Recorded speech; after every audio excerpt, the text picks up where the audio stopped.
Vamos al capítulo 2 de Hechos, ¿sí? Hoy nos encontramos con la cronología del libro Hechos 20:24, es la serie, por eso tomamos el texto de San Pablo también, que dice que su vida no tiene sentido, un poco escuchando lo que decía Leandro en la reflexión, que todo es secundario para él, Cristo es primero. Y acá en Hechos de los Apóstoles, hoy toca cronológicamente la celebración de Pentecostés, es hoy, ¿sí? Así que justo estamos en el Hechos de los Apóstoles, ¿sí? Es un evento importante para la fe. Nosotros generalmente celebramos o recordamos mucho lo que fue la vida de Jesús, su vida, su ministerio, sus enseñanzas, su nacimiento, su muerte, ¿sí? Pero el Espíritu Santo, dice Jesús que convenía que Él se vaya para que venga el Espíritu Santo. Quiere decir que Hechos de los Apóstoles es el libro donde actúa el Espíritu Santo, en tercera persona de la Trinidad, en la iglesia de Jesucristo, ¿sí?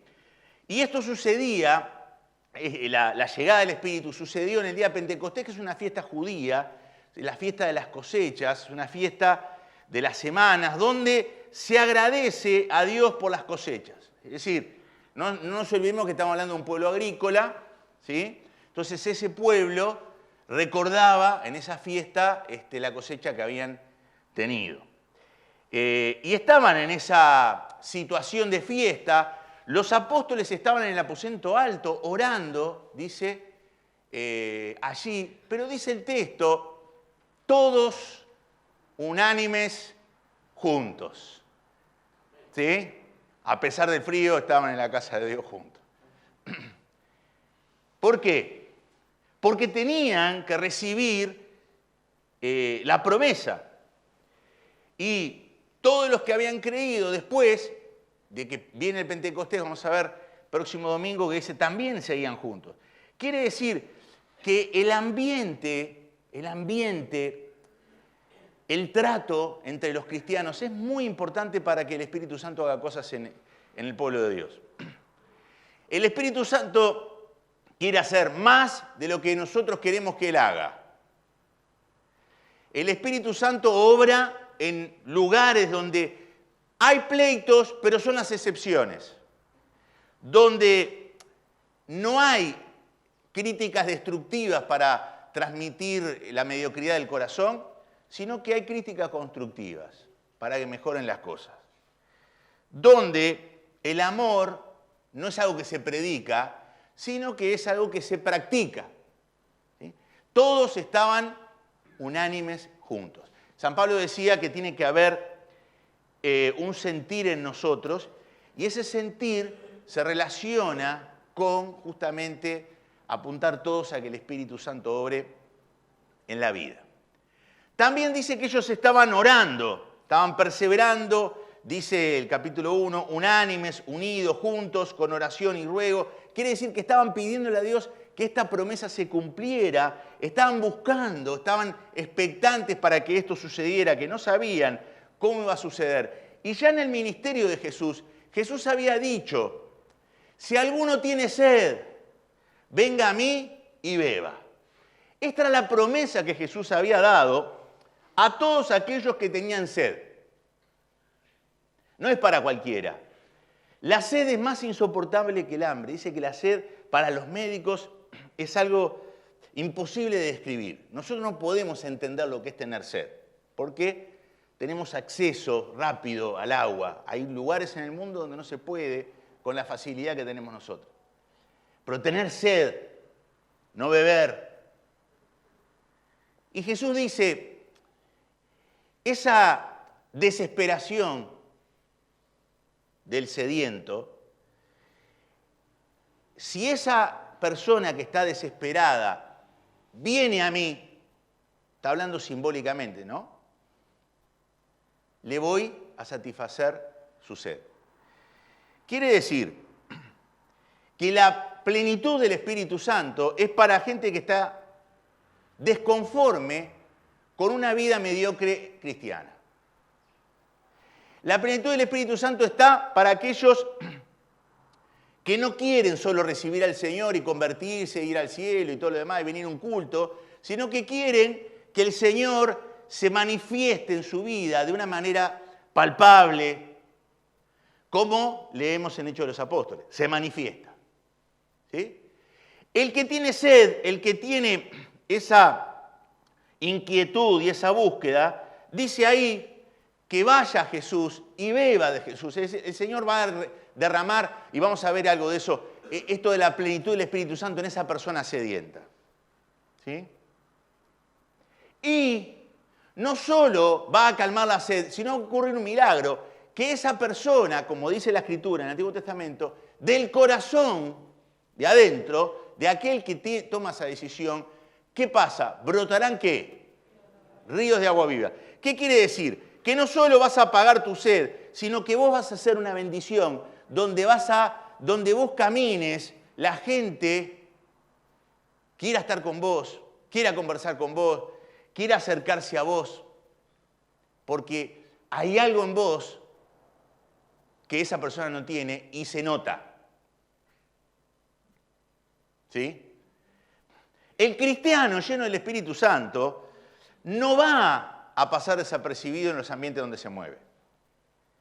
Cuando el Espíritu Santo viene, y eso pasa en el libro de los Hechos, cuando sucede eso, cuando el Espíritu Santo gobierna una persona, la persona puede enfrentar golpizas, como les pasó a ellos, cárcel, angustia, pérdida, escasez, puede enfrentar un montón de cosas y la persona sale con la misma plenitud de alegría que tenía antes que le pasara eso. Porque hay algo sobrenatural ahí. Entonces, el que tiene sed, venga a mí y beba. Cuando hablamos de plenitud del Espíritu Santo, llenura, es lo mismo que decir que el Espíritu Santo gobierne nuestro ser. Es otra palabra un poquito más clara. Y dice, brotarán ríos de agua viva. La persona, el cristiano, no tiene sed de otras cosas como tiene la sociedad. El cristiano está satisfecho en Cristo Jesús, no está arrepentido de haber tomado esa decisión, de seguirlo. Y dice, no van a tener más hambre, dice el profeta Isaías, no van a tener más sed, ni el calor ni el sol los va a afligir. Las circunstancias que enfrenta la persona plena del Espíritu Santo no va a derrumbar su rumbo de vida. ¿Sí? Porque el que tiene de ellos misericordia los va a guiar y los va a conducir a manantiales de aguas. En momentos de que las cosas no están cerrando y estamos en angustia y problemas, preocupación, enfermedad, lo que sea, el Espíritu Santo nos va a guiar, dice, para que no perdamos el foco.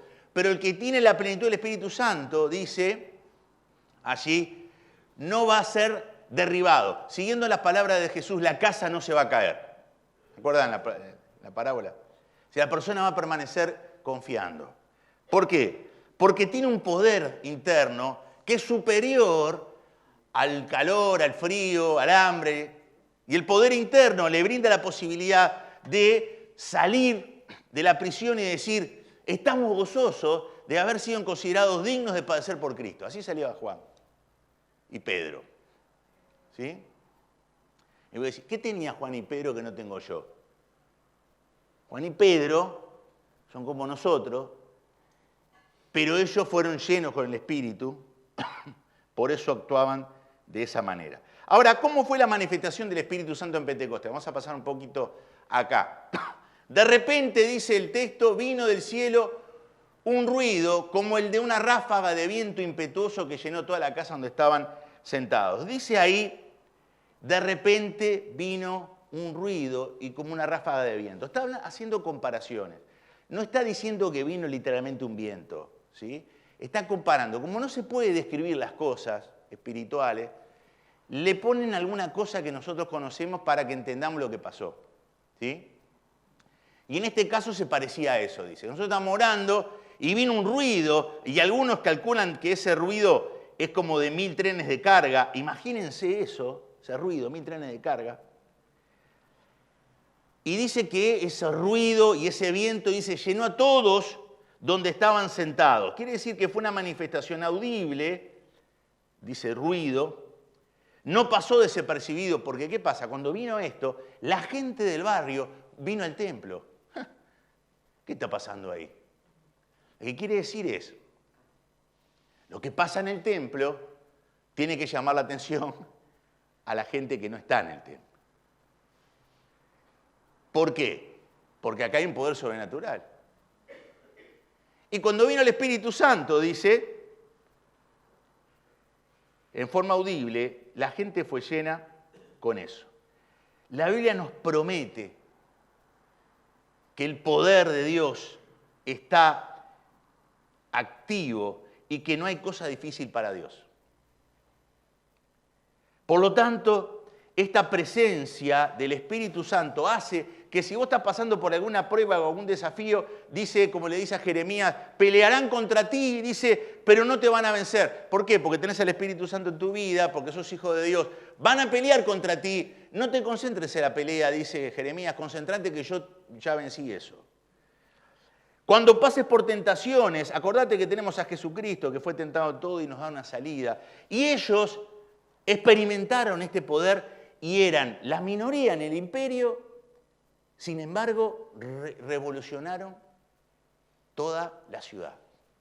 No es la cantidad, no es si tienen muchas armas, no es si tienen muchos recursos. La gente que estaba llena con el Espíritu Santo revolucionó la ciudad con el Evangelio. ¿Sí? Fue una manifestación repentina, dice, porque estaban sentados. Ustedes saben que los judíos oraban de pie. Eso era la cultura judía. Se ponían de pie cada vez que oraban, levantaban una de las manos. Por eso San Pablo dice en un pasaje, levanten manos santas sin ira ni contienda. ¿Por qué? Porque el judío levantaba la mano al orar, costumbre del judío. Y acá estaban sentados, dice, arriba. Quiere decir que no estuvieron todo el tiempo orando, pero estaban sentados y de pronto, ¿está? Y fue selectivo.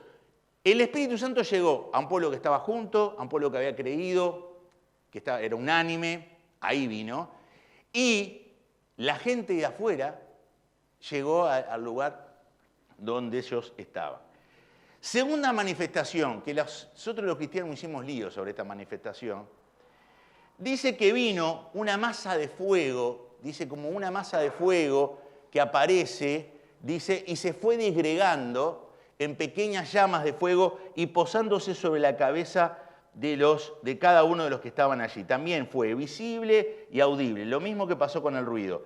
Y ahí, esta señal del fuego, y lo vimos en los devocionales, hacemos una conclusión como que el fuego es la presencia de Dios, como que lo mismo que pasó en el Sinaí cuando vino ese fuego y ellos iban a recibir la ley, la misma presencia de Dios está acá, dice, ¿sí? Es el mismo, y se cumple lo que había dicho Juan el Bautista, que Juan el Bautista dice, el Señor los va a bautizar en Espíritu Santo y fuego. Entonces vino eso. Voz del Señor, dice el salmista, que derrama llamas de fuego. Quiere decir, el fuego que derrite, que consume, que enciende, que enardece a una persona. Fue una manifestación para todos los que estaban allí. Dice, todos fueron llenos. Esto no es para algunos. ¿Sí? Todos los que estaban allí. Entonces acá fueron bautizados en el Espíritu Santo. Hacemos un paréntesis. La Biblia dice que el bautismo en el Espíritu Santo sucede una vez. 1 Corintios nos habla de esto. Y que el bautismo en el Espíritu Santo es la inclusión del Espíritu en el cuerpo que es la iglesia. ¿Sí? Pero la llenura del Espíritu Santo no sucede una vez, sino que nos llenamos y nos entra alguna otra cosa y nos vaciamos. No es que se va todo el Espíritu Santo, sino que ya no nos gobierna como antes. Y hay todo tiempo de eso. Por eso el verbo, y lo vamos a ver al final de la reflexión, que usa Pablo para ser llenos es continuo. No es único, esto es continuo. Pero el bautismo solo una vez. Y dice otra cosa, y acá también, y hecho este estruendo se juntó a la multitud y estaban confusos porque cada uno les oía hablar, ¿en qué? En su propia lengua. ¿Qué pasó? Las maravillas de Dios, dice el versículo 11. ¿Qué pasó acá? Más Lucado dice, imagínate a Andrés hablando en egipcio sin haber estudiado egipcio. Imagínate a Tomás hablando a los romanos, Bartolomé a los cretenses, Juan, porque estaban todos los judíos dispersados, estaban ahí en la fiesta de Pentecostés. Juan a los capadocios, todos estaban hablando, ¿sí? Demostrando acá que todos los que estaban ahí afuera por el ruido que se acercaron, empezaron a escuchar las maravillas de Dios en su propio idioma. ¿Sí? Y esto es una señal de que el Señor quiere hacer lo contrario que pasó en Babel. Cuando en Babel se juntaron para querer derrocar a Dios, qué inocente esta gente, querer derrocar a Dios, hacer una torre para... Y el Señor mandó lenguas que los dispersó. Acá revés. Ahora, ¿cuál fue el propósito de Dios? Esto es lo que no se entiende cuando en algunos movimientos evangélicos distorsionamos lo que pasó acá. ¿Cuál fue el propósito de esto de hablar en lengua? El propósito fue, y está claro en el texto, que la gente que está ahí en egipcio entienda el Evangelio. No es para un deslumbre en un culto, donde nadie entiende nada. Porque Pablo dice, si nadie entiende nada, no, mejor que no hable. Dice que no ore de esa manera. Ahora, esto para que la gente entienda. Claro, no tenían tiempo para estudiar egipcio. Después le vamos a predicar el Evangelio, primero hacemos un curso por internet, ¿tá? De egipcio, y después le predicamos el Evangelio. Era el momento. Entonces, ¿qué hace Dios? Cuando hay carencia, lo sobrenatural derrota eso. Entonces, no, acá hay que escuchar. Entonces, le dio el Espíritu Santo eso. La Biblia no dice esto, las lenguas, todo eso, que todos los cristianos tienen que hablar en lengua. La Biblia dice que algunos van a hablar, que tiene que haber interpretación, que tenemos que entender todo lo que habla, y que esto es de edificación privada. Pero lo que pasó acá es que Dios derrotó un problema dándoles el lenguaje que ellos no habían estudiado para que la gente que estuviera ahí escuchara el Evangelio. ¿Por qué? La llenura del Espíritu Santo es para que vos seas testigo de Cristo. ¿Sí? Pues el libro de los Hechos, capítulo 1, dice, vayan por todo el mundo. Y ahora en el capítulo 2 dice, bueno, el Espíritu Santo lo llena y habla en el lenguaje del Evangelio. ¿Por qué? Porque es lo que Dios quiere que hagamos. Todo lo demás que aparece ahí, usted entra a YouTube, un culto y ve cosas, y esto y lo otro, que nadie entiende, y todo lo demás, todas esas cosas es hojarasca. ¿Saben? La gente no se va transformada. La gente se va transformada cuando escucha la palabra de Dios y la vive.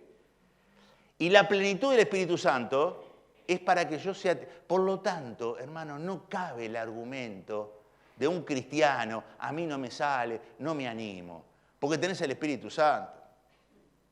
Amén. Yo no soy de esos, yo no soy de esos que testifican. Dios, vos estudiaste, yo no estudié. No entendés, todo eso no sirve para nada.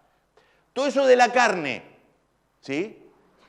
Cuando uno tiene plenitud del Espíritu Santo, llama la atención. Y suceden cosas en su pasaje por el lugar. ¿Por qué? Porque el Espíritu Santo vino para llenar tu vida y que vos puedas predicar el Evangelio. Para eso vino. Ahí fundó la iglesia. Y ahí vino la iglesia. Y la iglesia está como luz para predicar el Evangelio. Esta semana un hermano, escuchando esto en los mensajes de los domingos y otras cosas, un hermano tuvo 2 encuentros con personas tomando café del trabajo y los invitó para predicarles de Cristo antes de entrar al trabajo. Próximo sábado nos vamos a encontrar y vamos a visitar a una persona donde trabajaba él, que está con una enfermedad, que está sensible para escuchar el Evangelio. Algunos despertamos y nosotros tenemos que estar fijándonos en lo que el Señor quiere hacer con mi vida. No exigirle al Señor lo que yo quiero que Él haga para mí. Yo Yo quiero hacer qué es lo que vos querés hacer con mi vida. ¿Por qué? Escuchamos la reflexión. Job le pasó todo esto. Y no sería un cristiano moderno hoy. No iría a una reunión a contar el testimonio. A ver, Job, ¿qué va a contar usted de testimonio? Y bueno, que perdí todo, que mis hijos se murieron. No, cállese, esto no es victoria en Cristo. ¿O no? No es testimonio. Pero Dios estaba obrando. Entonces, a ver, hermanos, el Espíritu Santo está para esto. Ahora, las reacciones de la gente. Tenemos que hablar rápido de eso. ¿Cómo reaccionó? La gente dice, estaban confusos. ¿Por qué? Porque lo espiritual choca con lo natural. ¿Cómo que Andrés me está hablando en egipcio? ¿Cómo que este está hablando en este idioma? ¿Cómo el otro que está hablando en romano? Entonces la gente estaba confundida, pasmados, dice una traducción, a escuchar esto. Dice, no entendemos. Claro, también dice la palabra de Dios que es locura para muchos que se pierden estas cosas. En segundo lugar, maravillados. Maravillados, dice el texto. Perplejos, atónitos y maravillados. Es decir, boca abierta. El Espíritu Santo vino para que sucedieran cosas. La reacción es, gente se convirtió. Gente se convirtió. También hubo esa reacción. Y, como dice la Escritura, también hay burlas. Siempre va a haber esto. Las reacciones, siempre. ¿Por qué? Están borrachos, están llenos de mosto, dice la Reina Valera. Hoy decimos están llenos de mosto, ¿esto qué? Y después pasa la traducción, vamos a la Biblia. Dios habla hoy, se emborracharon todos. ¿Sí? Y entonces Pedro explica, dice, son las 9 de la mañana, por lo menos en Jerusalén, los judíos no nos emborrachamos a las 9 de la mañana. Los argentinos se van a emborrachar, dijo Pedro, en la nueva traducción. A las 9, a las 10, a las 2. Pero acá no es así. Acá son a la noche. Entonces, no pueden decir que están borrachos. ¿Sí? Por más que explique, la gente responde como quiere. ¿Tá? Pero la clave de esta gente es que ellos oraron, se quedaron, estaban unánimes, esperaron la promesa, se dejaron utilizar y entendían por todo lo que había dicho el Señor que necesitamos la plenitud del Espíritu Santo para poder salir de este aposento y poder ser eficaces en el mundo de la vida diaria, la vida cotidiana. Por eso dice la epístola de Efesios, dice Pablo, sed llenos del Espíritu Santo. Ser llenos del Espíritu Santo. Esto es lo normal. ¿Escuchó eso? Le adelanto un detallecito que contrasta con los criterios de las iglesias cristianas de este tiempo. Para decir que es lo normal. Cuando los apóstoles estaban haciendo muchas cosas y no podían tener más tiempo para otras, y lo vamos a ver en Hechos 6, vinieron las viudas de las griegas, porque habían judías y griegas, a protestar porque las viudas dependían de la iglesia 100%, no tenían otra forma de, si tenían hijos, bárbaro, pero si no lo tenían, dependían de la iglesia, entonces había viudas con esa necesidad. Entonces ellas se vinieron a quejar, ¿por qué? Porque a las judías le da más comida que no. Siempre se quejan, la gente, o no se queja. Entonces, ustedes le están dando más comida a las judías y a las griegas no, porque nosotros somos... Y los apóstoles dijeron, no podemos estar discutiendo con acá, hablando acá, predicando, no podemos. Entonces decidieron delegar funciones, gente que sirviera la comida y se constatara de que esto fuera equitativo. ¿Saben cuál fue el requisito que pusieron los apóstoles? Que sean personas llenas del Espíritu Santo para servir las mesas. ¿Ustedes saben cómo se lastima a la gente sirviendo en las mesas? Dale, agarrá, hermano, hace 2 meses que venía acá a la iglesia. Gente así que habla así, en la iglesia de Cristo. ¿Qué le pasó a Pepe que no viene más? La que sirve en la mesa no estaba llena del Espíritu Santo. Y Pepe no. ¿Qué voy a pisar ahí? Me quedo con mi esposa y mi suegra, que me dice lo mismo. ¿Entendés? Entonces, serví la mesa. Ahora, miren lo que yo escuchaba sentado en una mesa, criterios. Che, si le damos algo a esta persona que está viniendo, así se engancha con la iglesia. ¿Escucharon eso? ¿Pasó por la cabeza de ustedes? Bueno, no era lo que los apóstoles querían. Así hace algo. Bueno, el hacer es afuera. Adentro es poco. Es afuera. Y el adentro, que sean personas llenas del Espíritu Santo. Y una vez me dijo una persona, entonces no queda nadie. Y yo le dije, entonces la iglesia está mal. Porque la Biblia dice que tenemos que ser llenos del Espíritu Santo. Y que lo único es estar dispuesto.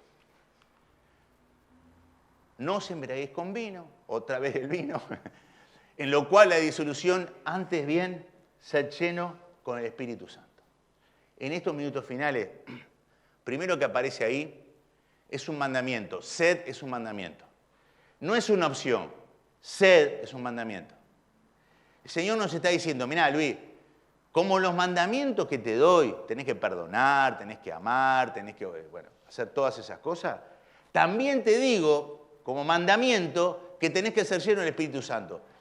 Esto es accesible, como dije al comienzo, el Espíritu Santo está más dispuesto a esto que vos. Esto es para la gente que está predispuesta, que quiere, que tiene sed. Mandamiento. Segundo, nos habla de algo continuo. El sed es algo continuo. ¿Por qué? Porque a veces nos viene miedo y el Espíritu Santo no gobierna. A veces, como sucede en el contexto de Efesios 5, el 4 habla del mal manejo de las emociones, nuestra, del enojo y todo lo demás, entristece al Espíritu Santo, ya no nos controla. Cuando estamos escuchando la palabra de Dios en un domingo o leyendo un devocional y nosotros cuestionamos lo que estamos escuchando, se apaga. Cuando nosotros vemos algo que no sabemos identificarlo, resistimos al Espíritu, dice Esteban. Todas esas cosas hacen que no estemos llenos. ¿Sí? Entonces, es continuo. Y, como es una traducción, permitan que el Espíritu lo llene.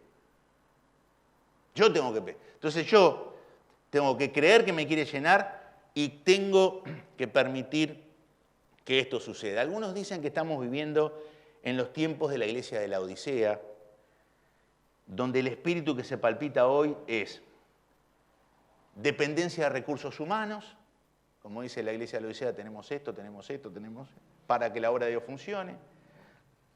Falta de quebrantamiento, nadie confiesa, nadie admite, nadie reconoce. Buscar el espectáculo como la esencia de la fe. Orgullo, autoalabanza, hacer algo para que me vean. Todo aparece en la iglesia de la Odisea. Todo eso. Y Cristo está afuera, dice. ¿Por qué? Porque claro, cuando hay eso, no. Entonces acá está diciendo el Señor, tenés que tener una apertura. Tenés que tener apetito. Tenés que estar insatisfecho. Tenés que estar y verte necesitado. Y tenés que ser una persona dispuesta a que el Espíritu Santo te use para ser testigo de Él. ¿Qué crees que te va a dar las palabras? ¿Vas a hablar en egipcio? ¿Vas a hablar en esto? Porque el Señor quiere que vos seas eficaz donde te muevas. ¿Quién dice amén? Lo que impactó mi vida fue un retiro que tuvimos, era adolescente, un retiro que tuvimos donde nosotros estábamos ahí. A mí me gusta sacar un papelito y anotar cada vez que predica alguien. Después no sé dónde dejo lo que escribo, pero a mí me gusta anotar.